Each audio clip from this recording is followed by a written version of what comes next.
आजची पहिली बातमी ही नाशिकमधून आहे। नाशिकमध्ये नुकतंच कुंभ उद्योग संगम आणि नाशिक जिल्हा गुंतवणूक परिषदेचं आयोजन करण्यात आलं होतं। देशातील पहिलं ट्रायबल इंडस्ट्री क्लस्टर दिंडोरी तालुक्यातील जांबुटके इथे आकारास येणार आहे। त्यासाठी आवश्यक जमिनीचं हस्तांतरण मुख्यमंत्री देवेंद्र फडणवीस यांच्या उपस्थितीत MIDC कडे करण्यात आलं। गुंतवणूक परिषदेत करण्यात आलेल्या 300 पेक्षा अधिक सामंजस्य कराराच्या माध्यमातून तब्बल 13,190 कोटींची गुंतवणूक होणार आहे।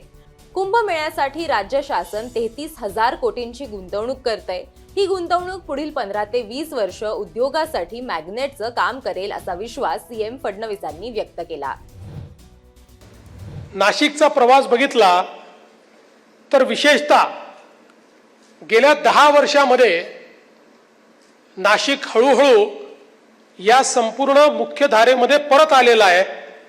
आपण विचार केला तर नाशिकचं दरडोई उत्पन्न जे 2014 साली साधारणपणे 1,13,000 रुपये होतं, ते आता जवळपास दुपटीपेक्षा जास्त 2,65,000 रुपयापर्यंत या 10 वर्षात पोहोचलं आहे।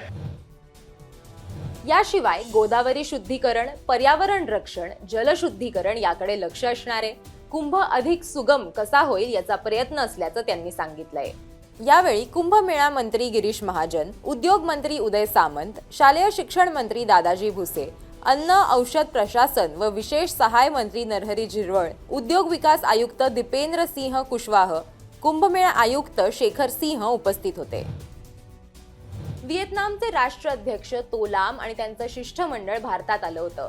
त्यांच्या 1 दिवसीय मुंबई भेटी दरम्यान आयोजित इंडिया व्हिएतनाम बिझनेस फोरमला मुख्यमंत्री देवेंद्र फडणवीसही उपस्थित होते। व्हिएतनाम वृत्तसंस्थेच्या माहितीनुसार तो लाम आणि महाराष्ट्राचे मुख्यमंत्री देवेंद्र फडणवीस यांच्या उपस्थितीत व्हिएतनामी व भारतीय उद्योगांमध्ये 27 सामंजस्य करार करण्यात आले आहेत। व्हिएतनाम कंपनी विन ग्रुपनं महाराष्ट्रात तब्बल 6.5 अब्ज अमेरिकन डॉलर्सची गुंतवणूक जाहीर केली आहे। या प्रस्तावित गुंतवणुकीच्या कराराचं स्वागत CM फडणवीस यांनी केलं। तसंच हा दक्षिण पूर्व आशियातून झालेला सर्वात मोठा करार असल्याचंही त्यांनी सांगितलंय। मुख्यमंत्री देवेंद्र फडणवीस यांनी यावेळी भारत आणि व्हिएतनाम यांच्यातील सर्वसमावेशक भागीदारी अधिक दृढ झाल्याचा विश्वास व्यक्त केला।